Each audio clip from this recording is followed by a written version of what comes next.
Almost Famous was such a good movie, and you got nominated for an Academy Award and everything, which is unbelievable since like you had only done like one other film, and then you got that film, right? And you had to audition for that, I assume. Yeah, like 4 times. And tons of people wanted that, right? I mean, yeah, everyone was going for that.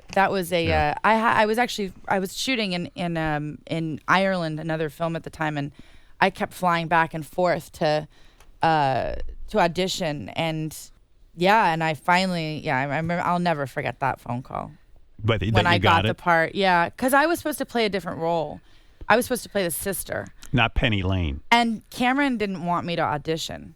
Why? So, because he just saw me as the sister. Right. And I just said, look, and then everybody fell out of the movie, because at the time I got the sister, it was Brad Pitt and Sarah Polley. Really?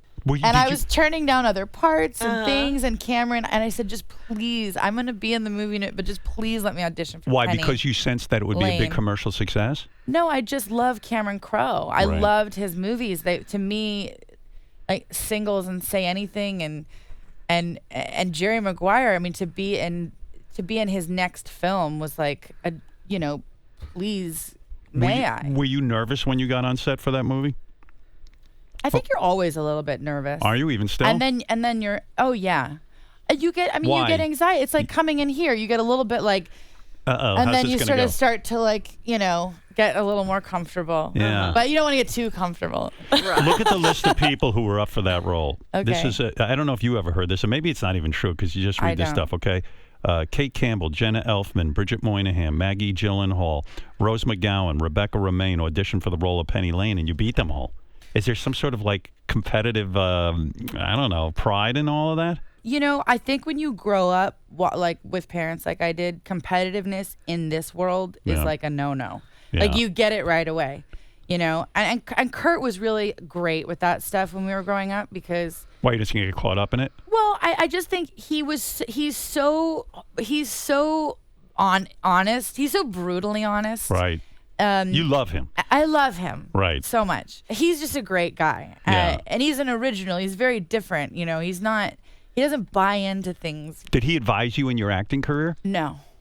He didn't? No. Were they freaked out that you wanted to become an actress? Where they were like, listen, you really don't want this? No, they knew before I knew. You know what I mean? Like I think, now that I have kids, like when they're performance oriented, Yeah. And I really did come out like if there was, you had the bug. I'm a ham. I mean, I see a spotlight. I still like that. Like I see light, and I'm like, and yet, but the thing that disturbed you growing up. You said when you were around 12 years old, you'd go out to somewhere with your mom, and you'd be in public, and it embarrassed you that she would get so much attention. You didn't like it. I didn't like it. Yeah, I don't blame you. Now that you have kids, are you super and hyper aware of that? Like, do you try, but how do you, like, if I say, in the street, I'm not the type that would bother someone, but I mean, fans are going to come up to you. Are you thinking, I have to control this situation for my kid?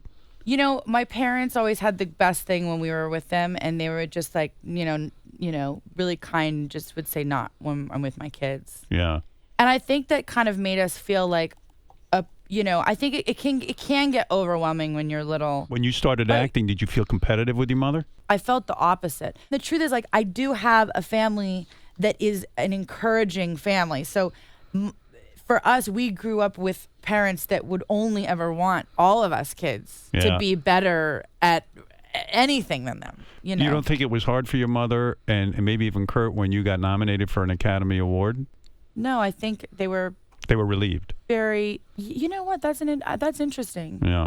Probably. They're probably worried about you. There was probably a relief of like, maybe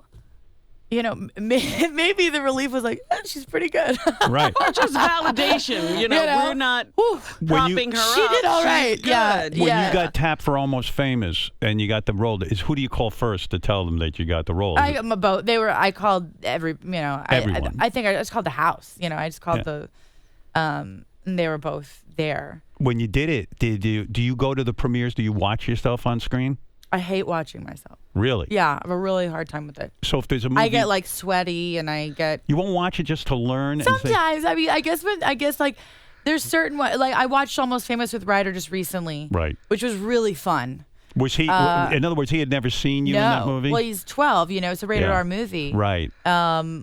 so he finally just said, "Mom, come on," and I was like, "All right." Let me see what you're up to. And it was interesting to see how it held up too with like a 12-year-old, right? And he was like out of his mind. Yeah, he loved it. He loved it. Mm-hmm.